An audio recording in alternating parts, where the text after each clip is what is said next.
Hello, this is Dean and welcome to my video. Just the mention of doing any kind of electrical work strikes fear in the hearts of a lot of people.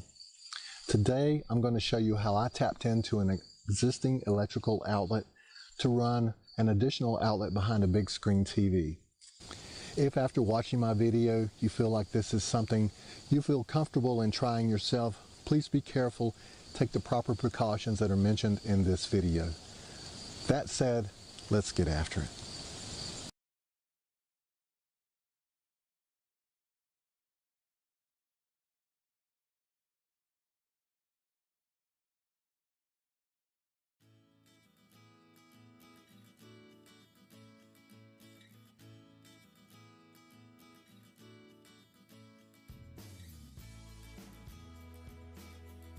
I've mocked up a wall for this demonstration and a couple of things I know. One is that there's an existing electrical outlet here, a coax outlet here, and there's a wall stud at this location. This is where I want my new electrical box. So the question becomes, do I go up and over to get to that location, or over and up? If I go with the former, the issue is I'll have to go through the wall stud and drape the wire sideways to try to catch it at the bottom. Very difficult. So what I decided to do instead was start at the electrical box, drill a hole through the stud, catch it at the coax box, and run it up the wall to my new electrical box. This is a shot of that same wall turned backwards, and note that we're not using this type of electrical box, which is for new construction. Instead, we're using this type, which has these tabs that come out behind the drywall to hold it in place as you screw the screws in. Here at the homeowner location, you can see where she attempted to hide some of the unsightly wires with this adhesive strip, but she was dissatisfied with that look, and we're going to fix that today. So we begin with the coax box. We remove the cover, gingerly pry it loose, and unscrew the coax from the back of the plate, then discard the plate as we won't be using it going forward. For those of you who question whether it's important to use a stud finder, or just tap on the wall and take your chances, let me assure you the stud finder is a great device. The last thing you want to happen is to cut the hole in the wall and find this behind it, a stud. This will be very bad. So we use our stud finder to find the vertical stud as on our model, and we use this fish tape, which is a very stiff wire on a roll, to go up inside the wall to make sure there's no surprises, nothing blocking me before I cut the hole at the top of the wall. Now before we begin to work with the electrical box, I want to make sure the power is off. How can I do that? By just plugging and unplugging a light, going to my breaker box, flipping off the right breaker. How do I know I got the right one? Because now the room is dark. Now I just plug my light into a different room as I begin to remove the cover to the electrical box. Again, gently pry the cover off, remove the top and bottom screws, and gently pull the outlet out. Now this is a device I didn't have to use, I thought I was going to need. This is a flexible drill bit from a big box store. But because the stud was so close to the coax box, I decided to go this route instead. Let me demonstrate on this model. I can just reach right through the coax box, here you can see it from the back side, drill right through the stud to gain access to the electrical box. So here we are back at the homeowner location. I start with a smaller drill bit to drill through the box, and I move to a Forstner bit to drill out the hole in the wall stud. Once we make it through the stud, we turn our attention back to the electrical outlet and drill a small hole through the back of it, being careful not to go too deep with too much pressure. We move to a much larger bit, and it just takes a couple of turns to get through, and then I back it off to make the hole bigger. We use some 12-2 Romex wire, which just means 2 wires in addition to the ground wire, and we feed it from the coax side of the box through to the electrical box here, the hole I just drilled, and you can see it in the back as we grab it with our needle nose pliers.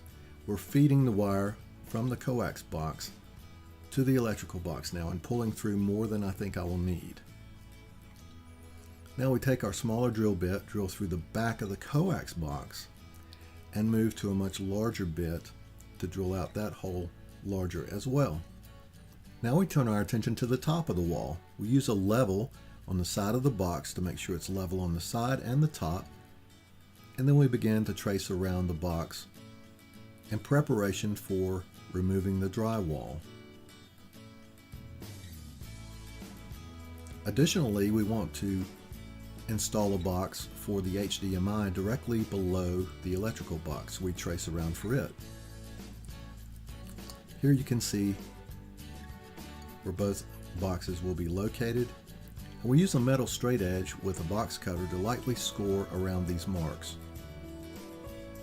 Now you can use one of several tools to cut out the hole for the drywall boxes. My preference is going to be this multi-tool because it has a blade on it with a serrated edge on the end, for which I can use it for plunge cutting. So turn on the tool, begin the plunge cuts, and only go through the drywall as much as necessary. As I go through, I can feel it give way, and that's where I stop. Let me say at this point that if I had this to do over again, I would spread these boxes out just a little bit wider from each other, not place them so close together. That said, everything went together just fine. You can see here we're making the horizontal cuts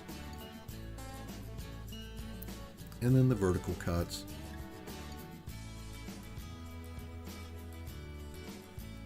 And as the box hole gives way, you can see the drywall go inward just a little. Be careful and remove these plugs.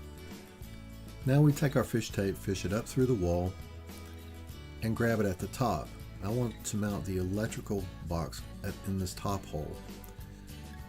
So after we run our Romex wire, we do the same thing for our HDMI, using some painter's tape to lock it on to the fish tape and pull it down through the bottom, down through this coax opening where we take it off. We use these coax connectors and hook one onto the existing coax wire that's coming out of the wall. This is from the cable company. And we use this neat little box that we found. Remove the cover. It has these small fiber fingers that you can feed the wires through from the backside, and you can mount several different types of wires using this plug. I really like it a lot. So go ahead and mount it to the wall. It comes with a nice plate. And at this point, we'll go ahead and put our coax cable back together again that's going to the cable box. It's at this juncture that we can mount our boxes to the top wall. Remember, these boxes have the tabs behind them that once you screw them in place, go behind the drywall and lock it in place.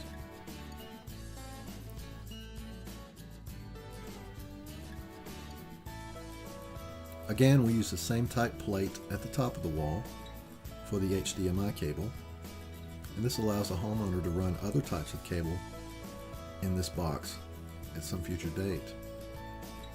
We go ahead and wire up for the new electrical outlet at the top box and turn our attention to the bottom of the wall once again.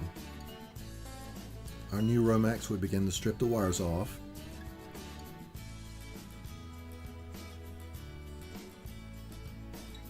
Cut the paper off of the ground wire, and I do have another video that I will link to this one that shows a more close-up view of how we wire this outlet.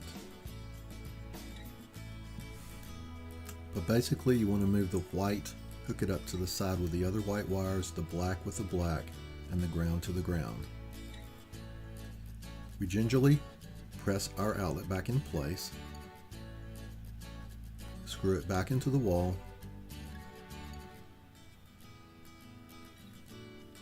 and put the cover back on. At the top of the wall,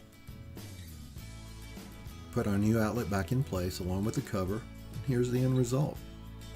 Very nice, neat look. This is the bottom of the wall. Again, very neat. Here's some shots in preparation for painting.